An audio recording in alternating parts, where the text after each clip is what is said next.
자, 이번 주도 긴박한 한 주가 될 것 같습니다. 먼저 중동의 그 긴장 상황부터 좀 보겠습니다. 이스라엘을 겨냥한 그 이란의 보복 공격이 임박한 것으로 지금 관측되고 있는데요. 빠르면 오늘 중에 있을 수도 있습니다. 자, 이스라엘군은 그래서 경계태세를 지금 최고조로 강화하고 있는 상황이고, 이란의 공격이 올까봐. 그리고 이제 미국은 그때 중동 지역의 상황이 좀 너무 긴박하다라는 판단에 따라서 군함까지 지난 주말 동안에 이 중동 지역의 군함까지 급파했습니다. 그래서 지금 중동의 긴장이 지금 일촉즉발, 사실상 이제 초일기에 들어갔다. 이란의 공격이 그런 상황이 나오고 있는데, 친이란 세력이 이스라엘을 상대로, 그러니까 이제 이란이 개별적으로 이스라엘을 공격할 수도 있고, 또는 친이스라엘 세력이 이스라엘과 같이 친이란 세력이 이란과 같이 공격할 수도 있고, 또는 세 번째 시나리오는 이란 별도로 또 친이란 세력 별도로 뭐 이렇게 공격할 수도 있고, 여러 가지 지금 한 세 가지 정도 시나리오가 나오고 있는데, 여하튼 포괄적으로 본다면 이란 또는 친이란 세력이 이스라엘을 상대로 이 보복 공격에 나설 가능성이 매우 큰 상황입니다. 그것도 오늘이요. 미국은 이스라엘의 방어를 돕겠다라는 그런 입장을 주말 동안에 재확인했는데요. 미국 국방부는 탄도미사일 방어 역량을 갖춘 여러 대의 해군 순양함도 보냈고 해군 구축함도 보냈습니다. 그리고 심지어는 전투기 1개 비행 대대를 보냈습니다. 전투기 한 대를 보낸 게 아니라 한 전투기 1개 대대를 보내버렸습니다. 그래서 이제 중동 지역에 추가로 이렇게 미군이 배치됐는데, 대부분의 국가들은 자국 국민들에게 이란이나 레바논 등 그 소위 위험 지역에서 속히 떠나라, 그리고 여행은 절대 가지 마라 라면서 이 경고령을 내린 바 있습니다. 그리고 이제 만일의 사태에 각국이 다 대비하고 있는데 한국도 마찬가지고요.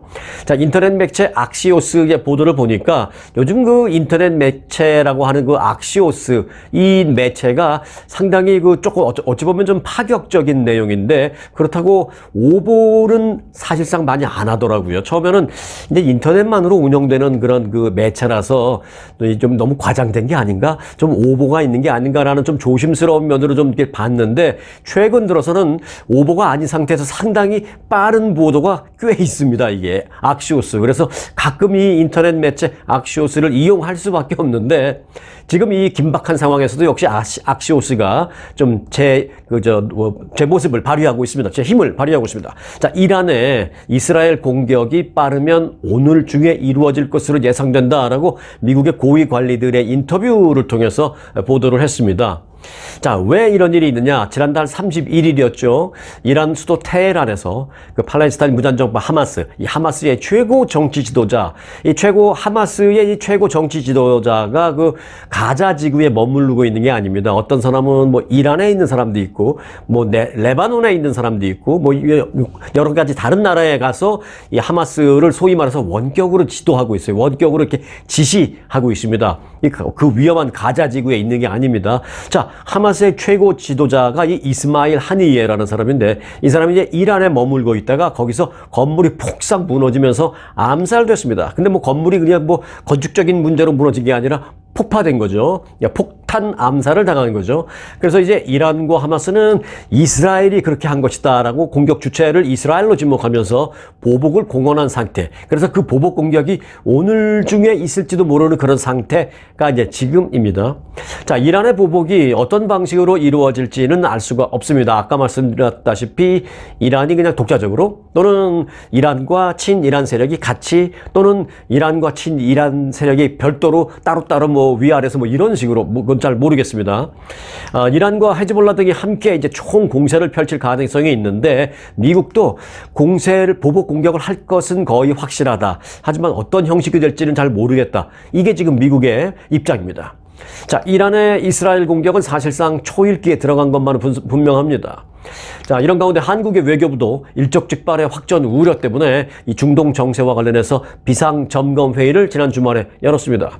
그리고 이제 재외국민 안전보호 대책도 점검을 했는데, 한국 정부는 현재 그 레바논과 이스라엘 등에 체류하고 있는 한국민들이 항공편으로 조속히 출국해달라라고 강력하게 현지에서 빠져나올 것을, 현지에서 출국할 것을 권고하고 있습니다. 가능하면 우리나라로 빨리 돌아오라는 얘기죠. 현재 그리고 중동에 체류 중인 한국 사람들은 그러면 몇 명이나 되느냐? 지금 이스라엘에는요, 한국 사람, 한국 여권을 가진 사람이 한 530명 정도 있고요. 레바논에는 130명 정도, 그리고 이란에도 꽤 있습니다. 이란에 한 110명 정도 머물고 있는 것으로 전해졌습니다. 한국 정부의 입장은 지금 다 합치면 거의 뭐 한 800~900명 되는데 다 가능한 한 좀 빠져나와라 라는 상황입니다. 하지만 왜 현지에서 뭐 먹고 살아야 되고 막 그러기 때문에 갑자기 나갈 수 없는 사람들도 적지 않아서 그런 부분이 좀 걱정입니다. 자, 지금 말씀드린 부분은 이스라엘과 이란과의 문제이죠. 그런데 지금 아시는 대로 이스라엘은 또 이 가자지구하고 전쟁을 하고 있는 상태잖아요. 이제 그 가자지구 전쟁과 관련해서는 지난 주말에 다소 좀 귀를 의심하게 할 만한 이 바이든 대통령의 한 가지 발언이 나와서 알려져서 이제 관심을 끌고 있습니다. 정말 귀를 의심할 만한 그런 발언이에요. 가자지구 전쟁 대응을 놓고 이 베냐민 네탄야후 이스라엘 총리와 지금 미국이 좀 갈등을 빚고 있는데, 그런 상황에서 이 바이든 대통령이 최근 그 네탄야후 총리와 그 대화를 하는 과정에서 아주 그 거친 표현으로 불만을 표출한 것으로 전해졌습니다. 거친 표현, 거의 뭐 욕만 안 했지 F워드만 안 했지 S워드를 했다는 것입니다. 이스라엘 일간지 타임스 오브 이스라엘에 거기서 보도한 겁니다. 미국에서 나온 것도 아니에요. 타임스 오브 이스라엘 보도에 따르면 이 바이든 대통령이 지난 1일 네탄야후 총리와의 전화 통화를 갖는 자리에서 이렇게 말했다는 것입니다. 당신 나한테 헛소리 좀 작작해라, 이런 식으로 얘기했다는 것입니다. 이걸 제가 한번 영어로 그대로 옮겨드리고 싶은데 이게 또 혹시 이 영상 유튜브 필터링에 걸릴까봐 제가 이제 말을 못하겠어요. 여하튼 한국말로 좀 직역을 한다면 당신 나한테 헛소리 좀 작작해라, 뭐 이런 식으로 말을 했다고 보도가 된 것입니다. 이 바이든 대통령은 또 네탄야후 총리에게 미국 대통령을 좀 쉽게 보지 말라 라고도 소리친 것으로 전해졌습니다. 자, 정제되지 않은 언어가 바이든 대통령 입에서 터져나왔다 라는 보도에 대해서 이스라엘 총리실은 미국 대통령과의 사적인 대화 내용에 대해서는 논평하지 않겠다라고 말했습니다. 다시 말해서는 우리 그런 말 한 적 없다라고 부인을 하지는 않았다라는 것입니다. 이 가자지구 전쟁 이후에 바이든 대통령과 네탄야후 총리 간의 갈등은 계속 최근 들어 점점점 심해졌죠. 특히 이제 민간인들의 피해가 계속 커지면서 바이든 대통령이 굉장히 네탄야후 총리를 이제 좀 멀리하고 좀 싫어하고 이제는 갈 때까지 갔다, 참을 때까지 참았다, 뭐 이런 상황까지 온 겁니다. 해도 너무한 거 아니냐? 왜 이렇게 미국 말을 안 들어? 툭하면 미국한테 도와달라고 그렇게 때를 쓰면서 왜 하라는 대로 하지 않고 이렇게 말은 안 듣고 도와만 달라는 거야? 이제 진짜 참을 만큼 참았다는 것이죠. 그래서 그냥 그런 단어가 나오는 겁니다. 네탄야후 총리, 당신 헛소리 좀 작작해, 이런 얘기를 했다라는 것입니다. 이게 거의 욕 일보 직전에 그 S 단어를 사용했다라는 것, 다소 충격입니다. 어찌 보면 이제 대통령 임기 이제 뭐 한 몇 달 남았잖아요, 바이든 대통령. 그리고 다음 그 대통령에 재도전하는 것도 아니잖아요. 어찌 됐든 뭐 다음 대통령은 다른 사람이 할 터이니 이제 속 편하게 이제 남은 임기 내가 할 말은 좀 해야 되겠다, 뭐 이런 심리도 작용한 게 아닌가라는 생각이 들기도 합니다. 아무리 국제 이슈로 인해서 어떤 그 대립을 하는 그런 상황이다 하더라도 상대방 국가 최고 지도자에게 제발 헛소리 좀 작작해 라는 식의 표현은 외교가에서는 사실 거의 본 적이 없는데요. 아무리 공개된 장소가 아닌 상태에서 전화통화해서 그랬다 하더라도 그런 말을 들은 이스라엘 총리의 표정이 어땠을까 아주 궁금하네요. 네. 헛소리 좀 작작해라, 이 미국 대통령이 이스라엘 총리한테 한 말이었습니다. 자, 계속해서 이 해리스 부통령과 트럼프 전 대통령의 그 최근 여론조사 결과를 좀 보겠습니다. 지난 주말 직전에 한 건데요. 민주당의 대선 후보인 카멀라 해리스 부통령이 이 전국 지지율에서 공화당 대선 후보인 트럼프 전 대통령을 오차 범위 내에서 앞선다라는 여론조사 결과가 나왔습니다. 뭐 아주 충분히 앞서는 건 아니고요. 뭐 사실은 뭐 앞선다라고 표현하기도 어려울 정도로 박빙인데 어찌 보면 뱅뱅으로 이제 앞서는 겁니다. CBS 여론조사인데요. 해리스 부통령의 전국 단위 지지율은 50%로 트럼프 전 대통령 49%를 오차 범위 내에서 앞섰습니다. 이 CBS 여론조사는 그래도 비교적 뭐 표준 그 확대도 좀 많이 했고요. 그 상대 기준으로 하는 사람들도 많이 했고, 그래서 이제 오차 범위가 다른 거에 비해서는 좀 적습니다. 요거는 이제 오차 범위가 플러스 마이너스 2.1%입니다. 뭐 많은 건 막 플러스 마이너스 5%짜리도 있어요. 근데 이거는 오차 범위 플러스 마이너스 2.1%인데 여하튼 그 오차 범위 내에 들어가긴 하지만 해리스 50%, 트럼프 49%. 일단 해리스 부통령이 1%포인트 앞선다라는 것입니다. 대선의 승패를 좌우할 그런데 가장 중요한 7개 경합주, 7개 이제 스윙 스테이트의 지지율은 50대 50. 야, 이거야말로 정말 뱅뱅 50대 50 동률로 나왔습니다. CBS 뉴스는요, 경합주의 지지율을 주별로 추산을 했는데, 이 결과도 초박빙이었다라고 보도를 했습니다. 자, 해리스 부통령과 트럼프 전 대통령은 이제 주별로 보면 어떻게 되느냐? 미시간, 펜실베니아, 애리조나, 요 3개 주. 다시 한번요. 미시간, 펜실베니아, 애리조나, 요 3개 주에서는 지지율이 똑같았습니다. 아주 뭐 막상막하 같았습니다. 그리고 해리스 부통령이 앞선 것은 네바다주 한 곳이었고요. 트럼프 전 대통령이 앞선 것은 위스콘신, 조지아, 노스캐롤라이나 이 3곳에서 지지율이 조금 높았습니다. 하지만 이건 모두도 오차범위 안에 있는 정도의 차이점이다라는 것입니다. 그래서 이제 주별로 보면 이렇고 이걸 통틀어서 보면 해리스 50, 트럼프 49 뭐 이렇게 된다는 것입니다. 전국적으로는. 자, 여론조사에서는 미국의 첫 여성 부통령이자 인도계 흑인인 해리스 부통령이 뭐 바이든 대통령을 대체해서 지금까지를 봤으면 조금은 성공적이긴 하죠. 이게 이제 바이든 대통령이 민주당 후보였을 때보다는 그래도 지금 그 지지율을 상당히 끌어올린 겁니다. 특히 흑인 여성, 흑인 여성, 그다음에 유색인종, 아시아권 이쪽에서의 지지율은 지금 상당히 많이 올라오고 있어요. 특히 더더군다나 이 흑인 유권자에게 있어서는 상당히 바로 지금 효과가 있습니다. 흑인 유권자의 58%가 그전에 바이든 대통령이 후보였을 때는 내가 이번에 확실히 투표해서 민주당에 찍겠다라고 했는데 요게 이제 바이든에서 해리스로 바꿔진 후에 최근에 지난주에 조사했을 때는 74%로 갑자기 한 16%포인트 정도 올라갔습니다. 이것은 상당히 그 의미 있는 숫자 증가라고 볼 수가 있겠습니다. 앞으로 흑인들의 지지율 증가는 좀 더 될 것 같고요. 거기다가 이제 아시안도 물론 그렇겠습니다만 이제 여성들도 상당히 속속 공화당 또는 중도층 이런 여성들이 상당수 이제 해리스 지지로 돌아서지 않을까. 민주당은 이제 그런 점을 지금 노리고 있습니다. 자, 그러면 이제 민주당의 그 부통령 후보 낙점 작업은 지금 어떻게 돼가고 있는지 좀 볼까요? 네, 카멀라 해리스 부통령의 그 러닝메이트 낙점이 마지막 단계에 들어섰습니다. 해리스 부통령은 그 워싱턴 DC 자택에서 마크 켈리, 그러니까 자택이라는 것은 자기 사적인 그 주택을 말하는 게 아니라 대통령이 되면, 미국에는 대통령이 되면 백악관에 이제 관저가 마련됐으니까 백악관에서 살죠. 그런데 이제 부통령이 되면 백악관에서 차로 한 10분, 15분 정도 떨어진 곳에 부통령 관저가 있습니다. 이제 거기에서 마크 켈리 상원의원, 그리고 팀 월즈 미네소타 주지사, 또 조시 샤피로 펜실베니아 주지사 등 3명을 직접 불러서 대면 면접을 진행을 했습니다. 지난 주말에. 애초에 알려진 후보군 가운데 앤디 버셔 켄터키 주지사나 또 제이비 프리츠커 일리노이 주지사, 또 피트 부치디지 교통부 장관 등 3명의 면접 여부는 했는지 안 했는지 아직도 알려지지가 않고 있어요. 아마 안 한 것 같아요. 자, 해리스 부통령은 그런데 이제 인사를 하는 데 있어서 자신과의 어떤 유대 관계, 그리고 그런 이른바 이제 우리 한국식으로 표현하면 케미가 맞아야 된다 이런 말 많이 하잖아요. 그 케미가 맞는 거 이런 거를 상당히 중요시한다라고 합니다. 근데 이번 런닝메이트 선정에서 그래서 이제 최종 면접에 상당한 무게를 두고 있다라고 측근들은 전했습니다. 최종 면접에 앞서서 지난 2일에는요, 젠 오말리 딜런 전 선거대책위원장과 셰일라 닉스 해리스 캠프의 비서실장 등이 그 다른 런닝메이트 후보군과 1차적인 면접을 했습니다. 심층 면접을 그때 했고요. 그리고 지난 주말에 드디어 해리스 부통령과의 면접을 그 3명이 했다라는 것입니다.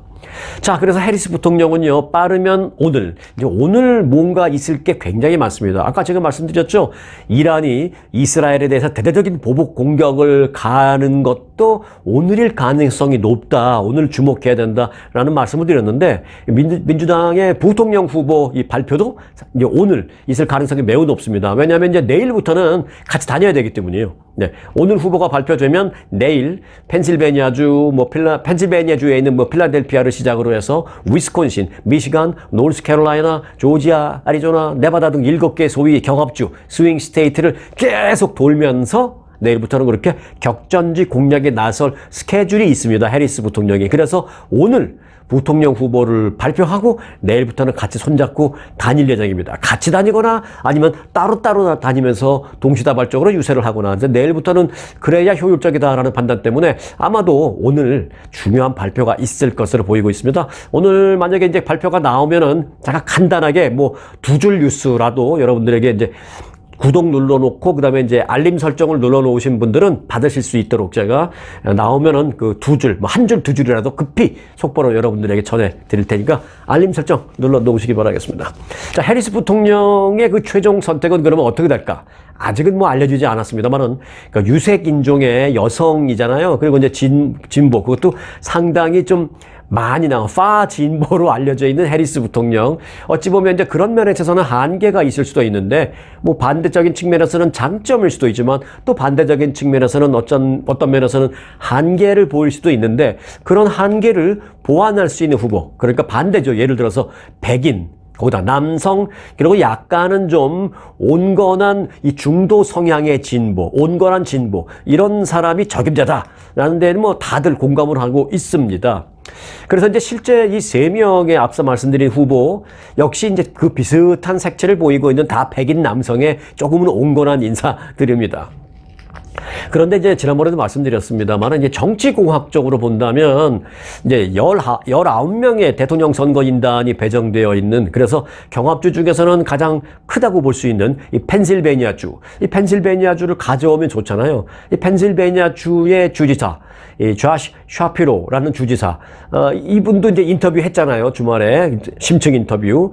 그 샤피로 주지사를 낙점하는 게 정치공학적인 면에서는 가장 합리적인 선택이다. 그런 관측이 나오고는 있습니다. 근데 그렇다고 해서 그럼 반드시 그 사람을 선택할 것이냐? 또 그렇지 않다라는 의견도 있어요. 왜냐하면은 펜실베니아 주만 놓고 보면 그렇지만 전국적인 인지도를 본다면 그 우주 비행사 출신인 마크 켈리 의원, 이 사람은 그 민주당 사람들한테는 당연히 뭐 인기가 있지만 일부 온건한 공화당 사람들에게도 인기가 있고요. 그리고 이제 우주 비행사 출신이라 뭐 정파를 초월해서 일단 미국인들에게 인기가 전반적으로 좋습니다. 그런 그 켈리 의원이 전국적인 그 인기 면에서는 앞선다. 그래서 그가 낫지 않겠느냐? 이런 말도 있습니다. 저는 그래서 이 두 사람 중에 누가 될 것 같은데 누군지 전 모르겠습니다. 그래서 조시 샤피로 펜실베니아 주지사 아니면 마크 켈리 상원의원 우주비행사 출신, 이 두 사람 중에 한 명일 것 같은데 이게 아마 빠르면 오늘 중에 나올 것이다 라는 것입니다. 자, 이 문제 오늘 안에 나오게 되면 여러분들에게 이제 바로 한 줄, 두 줄 뉴스를 보내드리겠습니다. 자, 해리스 부통령의 남편 아시죠? 만약에 해리스 부통령이 앞으로 만약에 이제 대통령이 된다면 미국 역사상 최초의 First Gentleman이 탄생하게 되는 것입니다. 왜 이제 대통령의 부인은 First Lady라고 하잖아요. First Lady가 아니라 이제 여성 대통령이 탄생하게 되면 최초로 여성 영부인이 아니고 이건 뭐죠? 영남편? 뭐 그런 한국에도 없었기 때문에 한국말로는 없어요. 근데 여하튼 미국에는 이제 요런 말이 있는데 First Gentleman이라고 부릅니다. First Lady의 반대. 그 타이틀을 갖게 되는 게 이제 해리스 부통령의 남편인데, 그래서 그런지 그 해리스 부통령 남편에 대한 지금 비하인드 스토리도 많이 나오고 있는 상황입니다. 오늘 그래서 지금 이 시간에 그 중에 하나를 좀 짧은 스토리인데 좀 여러분들에게 전해드릴까 합니다. 자, 카멀라 해리스 부통령과 10년 전에 재혼한, 그래서 지금 현재로서는 세컨드 젠틀맨인 더그 엠호프라는 사람. 더그 엠호프가 이제 해리스 부통령의 남편인데요. 더그 엠호프가 첫 번째 결혼 생활을 할 당시, 그러니까 이제 엠호프의 입장에서는 해리스 부통령과의 결혼이 두 번째 이제 결혼입니다. 근데 그가 첫 번째 결혼 생활을 할 당시 외도를 했다라는 그런 보도가 막 터져 나왔는데, 보도가 나온 직후 엠호프는 그를 인정을 했다라는 얘기입니다. 자, 뉴욕타임스는 엠호프가 성명을 통해서 최근 영국의 타블로이드 신문의 그 불륜 보도를 그대로 인정했다라고 보도했습니다. 엠호프는 첫 번째 결혼 당시 나의 행동 때문에 전처와 힘든 시간을 보냈다라면서 전적으로 그 이혼을 하게 된 그 여러 가지 문제는 전적으로 내 책임이었고, 그래서 그 이후 나의 전처와 가족으로서 우리는 이 불륜 문제가 터진 후에 그 문제를 해결하기 위해서 같이 노력했고, 그 결과 우리는 원활한 합의를 통해서 결국 이혼을 하게 됐다라고 다 인정을 해버렸습니다. 앞서 영국 데일리 메일은요, 그 에모프가 딸이 다니던 사립학교의 교사와 불륜 관계였다. 그리고 결국 그 이혼의 이유가 바로 그것이었다라고 보도했는데, 일단 그 부분은 인정을 한 것입니다. 그런데 이제 그 신문에는 이런 내용도 있었어요. 그 교사가 임신까지 했다라고 보도를 했습니다. 그 데일리 메일이요. 그러나 이제 에모프는 성명을 통해서 인정을 하는 그 내용 가운데 그 상대 그 교사가 임신을 했었다 뭐 이런 것에 대해서는 언급하지 않고 그냥 내가 분류를 했던 건 맞다. 이 부분만 인정을 했습니다. 자, 그 여교사와의 관계는 그 에모프가 해리스 부통령을 만나기 전 얘기인 것만은 맞습니다.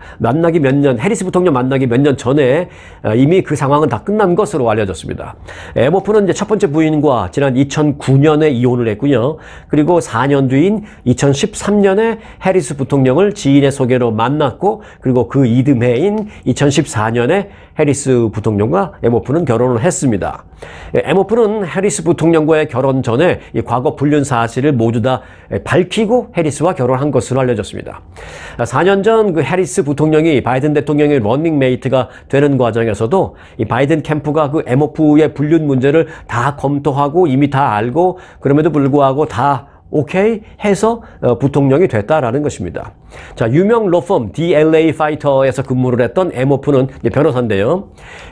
해리스가 연방 상원의원을 거쳐서 사상 첫 여성 부통령이 되는 데에 충실하게 나름대로 외절을 잘했다라는 그런 평가를 아직까지는 받고 있습니다. 에모프는 해리스가 부통령에 취임을 하자 어떤 그 이해 충돌 소지가 있는 것을 피하기 위해서 그 로펌을 바로 그만두고 워싱턴 DC에 있는 조지타운 대학 그 로스쿨에서 교수를 지내면서 어찌 보면 좀 몸을 낮추면서 생활을 해왔던 것으로 알려졌습니다. 한편 그 에모프의 첫 번째 부인은 그 에모프를 좀 감싸는 발언을 최근에 합니다. 뭐라 그러냐면, 그때 우리가 헤어지게 됐을 때 그 전 남편 에모프의 불륜만이 꼭 유일한 이혼 사유는 아니었다. 꼭 그것 때문에 그런 건 아니고 그 외에도 우리는 뭐 성격 차이라든지 여러 가지 면에서 힘든 시간을 많이 갖게 됐다. 꼭 그 전 남편 에모프의 불륜만이 모든 책임이 있다라고 보지는 말아달라. 이러면서 전 남편을 옹호하는 발언을 했습니다. 그러면서 그녀는 우리는 오래전 여러 가지 이유로 이혼을 결정하게 됐었다라면서 나의 전 남편은 아이들에게는 그러나 훌륭한 아버지였고 지금까지는 또 나에게 좋은 친구로 남아있다라고 밝혔습니다. 뭐 이게 뭐 정치적인 영향 때문에 일부러 그런 것도 밝힐 수 있습니다. 뭐 이쪽 민주당 측에서 그 에모프의 전 부인에게 어떻게 보면 좀 컨택을 해서 좀 특별히 나쁜 감정 없으시면 간단하게 전 남편에 대해서 좀 응원하는 글 간단하게 좀 발표해 줄 수 있겠습니까? 라고 했을 때 그쪽에서 할까 말까 하다가 에휴, 하나 해주지 하고 할 수도 있어요. 그러나 여하튼 난 절대 할 수가 없습니다. 뭐 이런 관계는 아니었던 정도로 우리가 그 정도는 알 수 있죠. 자, 불편할 수도 있는 그 자신의 외도와 이혼에 대한 그 언론의 보도를 담담하게 인정하고 정면 돌파하는 그런 에모프의 모습인데요. 이 이후에 특별히 뭐 그에 대한 더 이상의 무슨 비난이라든가 이런 뭐 필요 이상의 부정적인 여론은 더 이상 나오지 않고 있는 그런 상황입니다. 자, 한국 잠깐 가볼까요? 한국 관련 짧은 소식 몇 가지만 좀 전해드릴 텐데, 한국 국민의 절반 이상이 정치적인 성향이 만일 다르다면 나는 그 사람하고 연애나 결혼을 하지 않겠다라고 답했습니다. 정치적인 성향 때문에.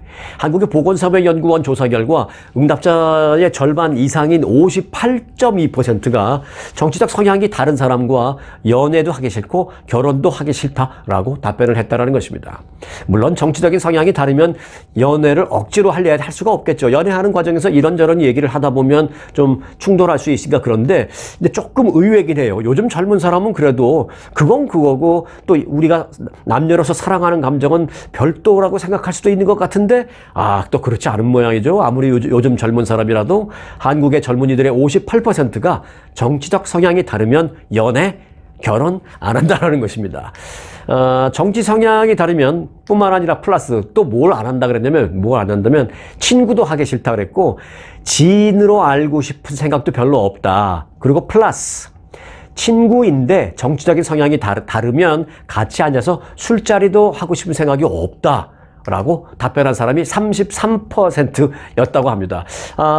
특히 이제 남자들의 경우에는 정치적 성향이 다르면 술자리 안 하는 게 좋습니다. 괜히 또 뭐 술 한잔 마시고 좀 취한 김에 목소리 높아지다가 힘들어지니까 골치 아픈 일이 생기니까 그냥 안 하는 게 좋은데, 제 생각은 이래요. 정치적인 성향이 다르고 지향점이 좀 다르고 하더라도 친구, 지인 해야죠. 하지만 이런 술자리나 이런 데에서 정치 얘기만 안 하면 됩니다.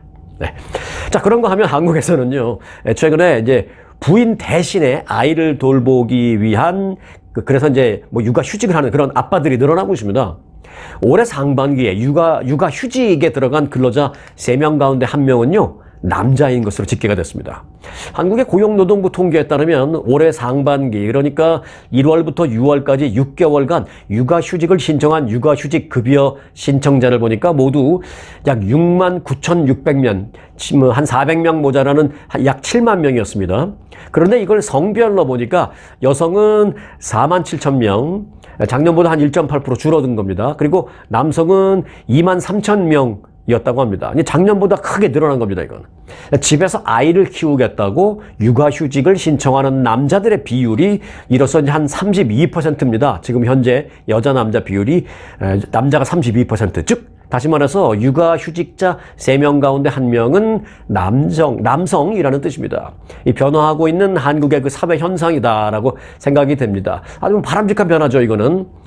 자, 그래 이어서 한국에서 들어온 소식 가운데 요거는 좀 꼭 전해드려야 되겠다, 반가워하실 분이 많을 것 같다라고 해서 제가 이제 준비한 내용 요거 한 가지만 좀 전해드리고 마치도록 하겠습니다.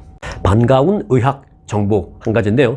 이 한국 내 반도체 설계 업체가 있습니다. 동훈 아나텍이라는 반도체 설계 업체가 있는데요. 이 회사가 내년에 피 대신에 침으로 몸속의 당을 측정하는 이 타액 혈당 측정기를 출시할 예정이어서 관심을 끌고 있습니다. 세계 최초가 될 전망입니다.